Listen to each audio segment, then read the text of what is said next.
Welcome to this explainer. A CAPTCHA solver migration might look like a simple API change, but production workflows need way more than just a working test request to stay alive. Today, we're getting into something that catches engineering teams off guard all the time, moving from a provider like anti-CAPTCHA to CAPTCHA AI. You just swap out an endpoint, right? Well, not exactly. See, from a developer's point of view, this migration feels like, well, a minor syntax update. One provider uses JSON task objects, the other uses plain REST-style query parameters. The basic pattern, submit a task, wait, pull for a result, apply it, it stays exactly the same. But look at it from an operations perspective. This swap totally impacts cost, latency, throughput, retry behaviors, and ultimately downstream success. When a solver is sitting inside a high-volume background job or some internal tool, changing it impacts the entire automation pipeline. So what does this all mean? It means the ultimate question your team has to ask before any migration isn't just, hey, can the new API return a result? No way. The better question is, can the full workflow keep running reliably, predictably, and affordably after the switch? That is absolutely the gold standard we're aiming for today. All right, let's dive in. We've got a practical, step-by-step checklist lined up. We're going to cover mapping the integration, testing real production workflows, breaking down the actual metrics and costs of concurrency, highlighting some critical mistakes you'll want to avoid, and then we'll wrap up with a quick rapid-fire FAQ. Okay, kicking things off with Section 1, mapping the integration and setting your baseline. Step 1 is mapping out your current integration. Literally, before changing a single line of code, document what your current setup actually does. You need to list the exact CAPTCHA types your workflow relies on, the fields you're sending, your polling loops, your error handling, the whole shebang. Because without this baseline, your migration is just total guesswork. And then Step 2 is validating your field mapping. Moving from anti-CAPTCHA's JSON task objects to CAPTCHA AI's REST query parameters means every single important field has to have a precise match. In practice, this means a JSON method like createTask turns into in.php. The JSON key website key becomes the query parameter Google key, and website URL translates over to page URL. It seems trivial, right? But honestly, small mismatches right here cause massive debugging headaches later. You might see a failed solve during a test and think, oh, the provider is down, when in reality, it's just an incorrectly mapped field. Moving to Section 2, testing production workflows, which goes way beyond the basic API call. Step 3, test real workflows before you cut over. Please, I beg you, do not just test one simple CAPTCHA example and call it a day. It happens all the time. A basic API call returns a success code, but your real production workflow still completely fails.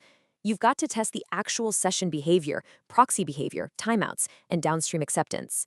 Remember, the goal isn't just to prove the API works. The goal is to prove the workflow actually completes.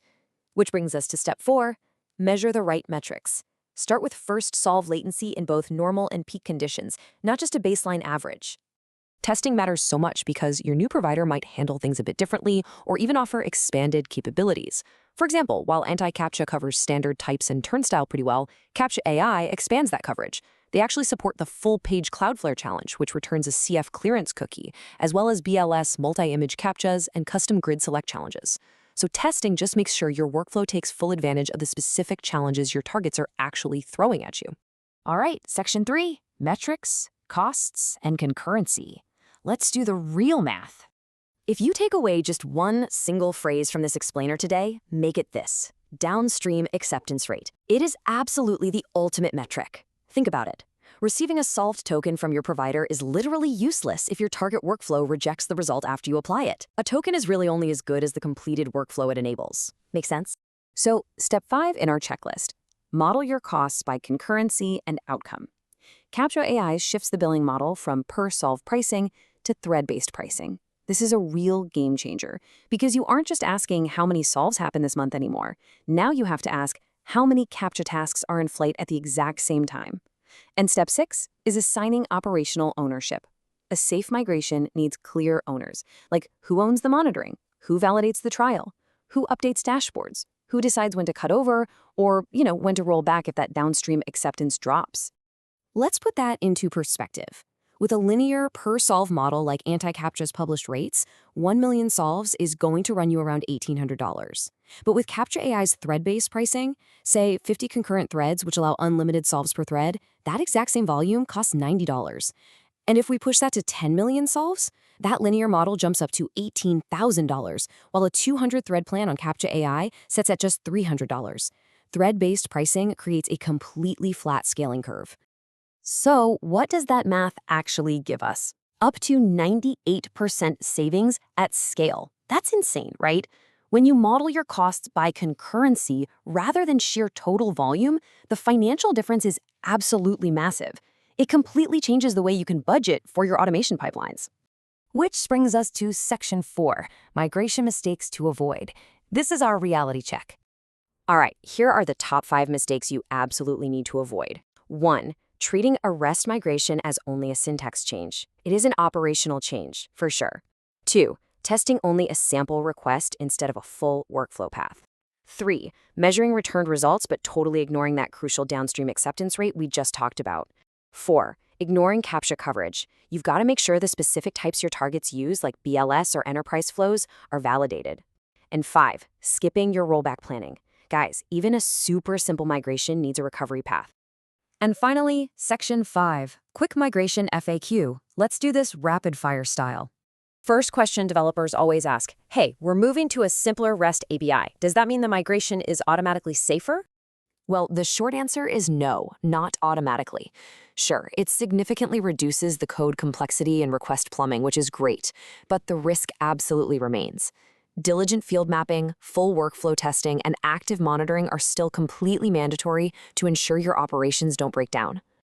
Second question, what is the absolute most important migration metric to track? I know we've covered this, but it definitely bears repeating.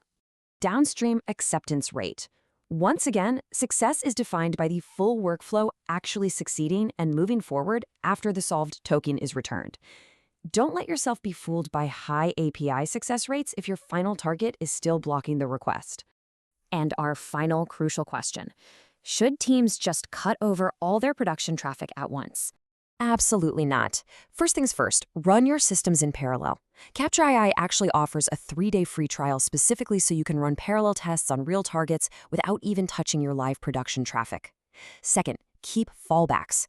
Because the submit and pull workflows are so similar, a simple try-catch wrapper lets you use CAPTCHA AI as the primary while keeping anti-capture right there as your backup until you are 100% confident. So wrapping up, a clean migration from one CAPTCHA provider to another is never only technical, it's operationally owned. By mapping your fields carefully, tracking those downstream metrics, and really understanding concurrent thread scaling, you set your automation pipelines up for massive success and savings. So the next time your team proposes an API swap, will you treat it as just a syntax update or as a fundamental operational shift? Because honestly, the answer might just save your entire workflow. Thanks for joining me on this explainer and happy building.